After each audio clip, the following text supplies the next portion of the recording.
Welcome to special analysis. నేను రమా మండవా. ఈరోజు అనాలిసిస్లో భాగంగా మనం తీసుకోబోతున్న టాపిక్ ఏంటంటే, ఇక్కడ ఆల్రెడీ ఒక టైటిల్ పెట్టాం మనం, గుడివాడ వర్సెస్ అవంతి, వైజాగ్ వైసీపీలో కొత్త లొల్లి అని చెప్పేసి. ఇక్కడ మనం చూసినట్లయితే ఆల్రెడీ వైఎస్ఆర్సీపీ ఈ రోజున 11 సీట్లతో ప్రతిపక్షానికి పరిమితమైంది. ప్రతిపక్ష హోదా కూడా దక్కించుకోలేని పరిస్థితి అయితే ఉంది. వైసీపీ వైపు నుంచి except Jagan and then Peddireddy Ramachandra Reddy లాంటి వాళ్ళు తప్ప, అంటే ముఖ్యమంత్రి ఒక సీనియర్ మంత్రి వాళ్ళిద్దరూ తప్ప జగన్మోహన్ రెడ్డి క్యాబినెట్లో ఉన్న మంత్రులంతా కూడా ఈరోజు ఓటమి పాలయ్యారు. మొన్నటి ఎన్నికల్లో ఇంటిబాటు పట్టారు. ఆల్రెడీ అదొక డిజాస్టర్ అనుకోవాలి. ఈరోజు వైఎస్ఆర్సీపీకి వచ్చింది కేవలం ఓటమి అని మనం సింపుల్గా చెప్పలేం. ఒక డిజాస్టర్గా మిగిలింది వైఎస్ఆర్సీపీ మొన్నటి ఎన్నికల్లో. ఎందుకంటే 2019 ఎన్నికల్లో 151 సీట్లతో ఒక థమ్మింగ్ మెజారిటీతో వైఎస్ఆర్సీపీ అధికారంలోకి వచ్చింది.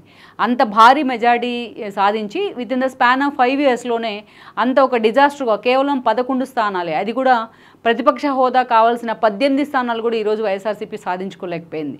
సో ఆ స్థాయిలో జగన్మోహన్ రెడ్డి తన పాలన మీద బ్లాక్ మార్క్ వేసుకున్నారు, ఒక డిజాస్టర్గా మిగిల్చుకున్నారు. అయితే ఈరోజు 11 సీట్లు రావడం ఒక ఎత్తు, పార్టీని కాపాడుకోవడం ఒక ఎత్తు అన్నట్టుగా జగన్మోహన్ రెడ్డి తీరు మారిపోయింది. బట్ ఇదే సమయంలో ఒకవైపు పార్టీని ఎలా గాడిలో పెట్టాలి, తనతో పాటు గెలిచిన మిగతా 10 మందిని కూడా ఎలా కాపాడుకోవాలి అని జగన్మోహన్ రెడ్డి ఆలోచన చేస్తూ ఉన్నారు ఈ రోజున. ఈ వీడియో మీకు నచ్చినట్లయితే please share, like and subscribe R24 Telugu. So అందుకే పదే పదే ఓడిన వాళ్ళతోని గెలిచిన వాళ్ళతోని భేటీలు అవుతూ ఉన్నారు. వాళ్ళ భవిష్యత్ కార్యాచరణకు సంబంధించి వాళ్ళని కొంచెం మోటివేట్ చేసే ప్రయత్నం చేస్తున్నారు, డిఫెన్స్లో ఉన్న వాళ్ళందరినీ కూడా. అయితే ఇదే సమయంలో చూస్తే ఓటమి బాధతో సతమతమవుతున్న వైసీపీకి చాలా చోట్ల ఆధిపత్య పోరు ఇంకా హెడేక్గా మారిందని అనుకోవాలి. ప్రత్యేకించి వైజాగ్ వచ్చినట్లయితే కూడా మొన్నటి వరకు వీళ్ళిద్దరూ, అటు అవంతి శ్రీనివాస్ కావచ్చు, ఇటు గుడివాడ అమర్నాథ్ కావచ్చు, వీళ్ళిద్దరూ కూడా జగన్మోహన్ రెడ్డి క్యాబినెట్లో మంత్రులుగా ఉన్నారు. సో అలాంటి మంత్రులైన వీళ్ళిద్దరికి, ఇప్పుడు మాజీలు అయి ఉన్నారు, అలాంటి మంత్రులైన వీళ్ళిద్దరికీ కూడా ఈ రోజున ఒక ఆధిపత్య పోరు అయితే జరుగుతోంది. వాళ్ళిద్దరి మధ్య చర్చ జరుగుతోంది ఈ రోజున.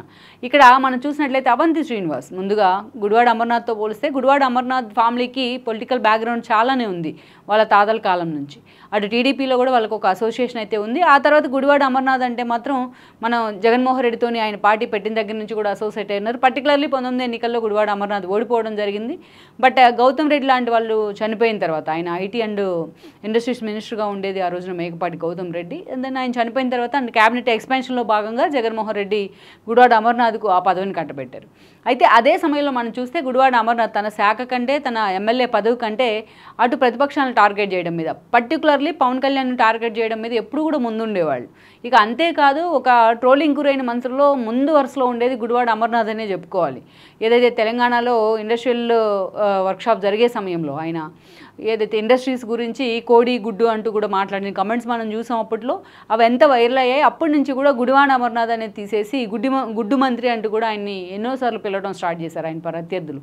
ఆ స్థాయిలో అటు జనసేన టీడీపీ క్యాడర్కి కూడా ఏదైతే గుడివాడ అమర్నాథ్ ట్రోలింగ్ గురవుతూ వచ్చారు, ఆ స్థాయిలో నవ్వులు పాలవుతూ వచ్చారని అనుకోవాలి. ఇక వేరే అలాంటి గుడివాడ అమర్నాథ్కి మొన్నటి ఎన్నికల్లో అసలు టికెట్ వస్తుందా రాదా అన్న ఆలోచన కూడా జరిగింది చాలా రోజుల వరకు. ఆల్మోస్ట్ జగన్మోహన్ రెడ్డి ఆయన సొంత కాన్స్టిట్యున్సీ అయిన అనకాపల్లి నుంచి తీసి ఆయన పక్కన పెడతాం జరిగింది జగన్మోహన్ రెడ్డి. ఇక అనకాపల్లి కాకుండా తనకి ఏ సీట్ దక్కుతుందా అని కూడా చాలాసార్లు ఆయన ఆలోచన చేస్తూ వచ్చారు. అసలు ఒక దశలో ఫ్రస్ట్రేషన్లో ఉన్నారు. మనకి టికెట్ రావాలనుకున్నా జగన్మోహన్ రెడ్డి మనకి ఇవ్వాలి కదా అంటూ కూడా ఫ్రస్ట్రేట్ అవుతూ వచ్చారు. అలాంటి గుడివాడ అమర్నాథ్ని అటు ఇటు తిప్పి జగన్మోహన్ రెడ్డి చివరకు గాజువాక నుంచి పోటీ చేయించే ప్రయత్నం అయితే చేశారు. అలాంటి గాజువాక నుంచి కూడా మొన్న గుడివాడ ఓడిపోవడం జరిగింది.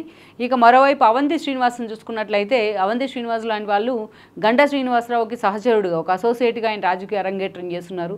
గంటా శ్రీనివాస్తోనే ప్రజారాజ్యం నుంచి తాను రాజకీయాల్లోకి ఎంట్రీ ఇచ్చున్నారు. ఆ తర్వాత వాళ్ళిద్దరూ కూడా ప్రజారాజ్యంని కాంగ్రెస్లో కలిపేసిన తర్వాత టీడీపీలోకి వచ్చున్నారు. దెన్ 2014 ఎన్నికల్లో చూసినట్లయితే అవంతి ఆ రోజు ఎంపీగా గెలిస్తే గంటా ఎమ్మెల్యేగా గెలిచి ఆ రోజు మంత్రి కావడం జరిగింది. ఇక ఆ తర్వాత చూసినట్లయితే 2019 ఎన్నికల నాటికి గంటాతో విభేదించారు అవంతి శ్రీనివాస్. టీడీపీతో కూడా విభేదించారు. ఆయన వైఎస్ఆర్సీపీలోకి వెళ్ళున్నారు. వైఎస్ఆర్సీపీ నుంచి భీమిలి టికెట్ తెచ్చుకున్నారు. తన ఏదైతే అనుచరుడైన అవంతికి భీమిలి టికెట్ రావడంతో గంటా ఆ రోజు నార్త్ నుంచి పోటీ చేశారు టీడీపీ తరఫున. అటు టీడీపీ నుంచి గంటా గెలవడం జరిగింది. దెన్ అవంతి కూడా గెలిచారు వైఎస్ఆర్సీపీ నుంచి. జగన్మోహన్ రెడ్డి అవంతి శ్రీనివాస్కు తన ఫస్ట్ క్యాబినెట్లోనే మంత్రి పదవిని కూడా కేటాయించడం జరిగింది. అయితే తన సెల్ఫ్ గోల్స్ చేసుకున్నారు అవంతి శ్రీనివాస్. తన వ్యక్తిగతంగా ఉన్న ఒక వీక్నెస్ కారణంగా, మహిళల విషయంలో ఆయన వ్యవహరించిన తీరు కారణంగా అనేకసార్లు ఆయన ట్రోలింగ్ గురయ్యారు. పార్టీ పరువును కూడా రోడ్డును పడే పరిస్థితి, లైక్ అవంతి కావచ్చు, అంబటి కావచ్చు, అండ్ దెన్ ఒక గోరెంట్ల మాధవ్ లాంటి వాళ్ళ వల్ల. సో అవంతి అలాంటి ఇష్యూలు ఇరుక్కున్న కారణంగా ఆయన్ని మంత్రి పదవి నుంచి జగన్మోహన్ రెడ్డి పక్కన పెట్టారు మొన్నటి ఎన్నికల్లో.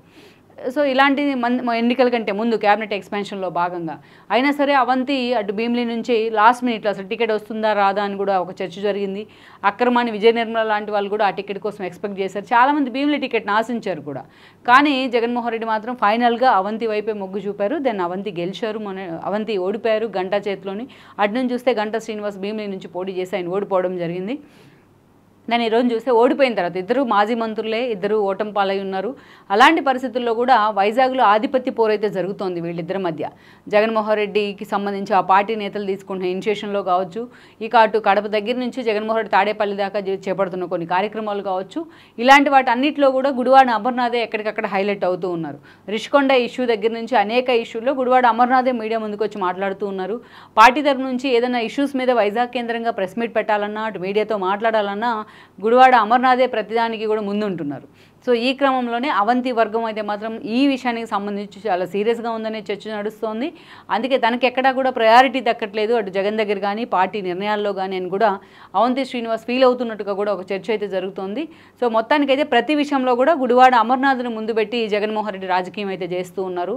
అటు అవంతితో పోలిస్తే గుడివాడ అమర్నాథ్ సోలోగా తన వైపే నిలబడిన తీరు ఫస్ట్ నుంచి జగన్మోహన్ రెడ్డి అందుకే ఆ స్థాయిలో గుడివాడ అమర్నాథ్ ప్యాంపర్ చేస్తున్నప్పటికీ బట్ అది అవంతి వర్గం మాత్రం దాన్ని తీసుకోలేకపోతుంది. అందుకే ఈరోజు వైజాగ్లో అవంతి వర్సెస్ గుడివాడ అన్న ఒక ఆధిపత్య పోరు అయితే స్టార్ట్ అయింది పార్టీలో. మరి ఈ ఆధిపత్య పోరు కానీ ఈగోస్ కానీ ముందు జగన్మోహన్ రెడ్డి ఎంతవరకు వీటికి చెక్ పెట్టే ప్రయత్నం చేస్తారు, లేకుంటే ఈ మాజీ మంత్రులు ఇద్దరు కూడా ఇలాగే ఒక ఆధిపత్య పోరుకి పార్టీని వేదిక తీస్తారా అనేది కూడా మనం చూడాల్సి ఉంది. సో ఇలాంటి ఎన్నికల కంటే ముందు క్యాబినెట్ ఎక్స్పాన్షన్లో భాగంగా అయినా సరే అవంతి అటు భీమిలి నుంచి లాస్ట్ మినిట్లో అసలు టికెట్ వస్తుందా రాదా అని కూడా ఒక చర్చ జరిగింది. అక్రమాన్ని విజయ నిర్మల లాంటి వాళ్ళు కూడా ఆ టికెట్ కోసం ఎక్స్పెక్ట్ చేశారు. చాలామంది భీమిలి టికెట్ని ఆశించారు కూడా. కానీ జగన్మోహన్ రెడ్డి మాత్రం ఫైనల్గా అవంతి వైపే మొగ్గు చూపారు. దెన్ అవంతి గెలిచారు. అవంతి ఓడిపోయారు గంటా చేతిలోని. అటు నుంచి చూస్తే గంటా శ్రీనివాస్ భీమిలి నుంచి పోటీ చేసి ఆయన ఓడిపోవడం జరిగింది. నేను ఈరోజు చూస్తే ఓడిపోయిన తర్వాత ఇద్దరు మాజీ మంత్రులే, ఇద్దరు ఓటమి పాలై ఉన్నారు. అలాంటి పరిస్థితుల్లో కూడా వైజాగ్లో ఆధిపత్య పోరైతే జరుగుతోంది వీళ్ళిద్దరి మధ్య.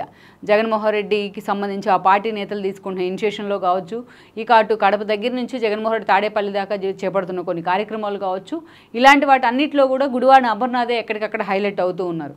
రిషికొండ ఇష్యూ దగ్గర నుంచి అనేక ఇష్యూల్లో గుడివాడ అమర్నాథే మీడియా ముందుకు వచ్చి మాట్లాడుతూ ఉన్నారు. పార్టీ తరఫు నుంచి ఏదైనా ఇష్యూస్ మీద వైజాగ్ కేంద్రంగా ప్రెస్ మీట్ పెట్టాలన్నా, అటు మీడియాతో మాట్లాడాలన్నా గుడివాడ అమర్నాథే ప్రతిదానికి కూడా ముందుంటున్నారు. సో ఈ క్రమంలోనే అవంతి వర్గం అయితే మాత్రం ఈ విషయానికి సంబంధించి చాలా సీరియస్గా ఉందనే చర్చ నడుస్తోంది.